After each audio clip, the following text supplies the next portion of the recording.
ይዙ ራስህን ጠብቅ። ቦታችን ጋር እንገናኝ።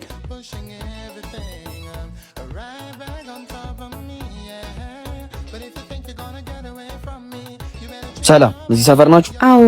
ኢዛና የሚባል ልጅ ታውቃላችሁ? እዚህ ሰፈር አዲስ ገቢ ስለሆነ ገና ሰው አልተዋወቅንም። ምናልባት በመልክ ካወቃችሁት? አይ አናውቀውም።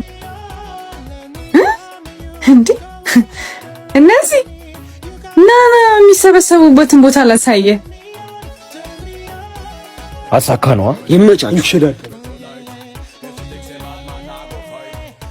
እንኳን ደስ አለ። አሳካ ነው። ይዙ ያኙትና እዛ ጋር አረ ይዙ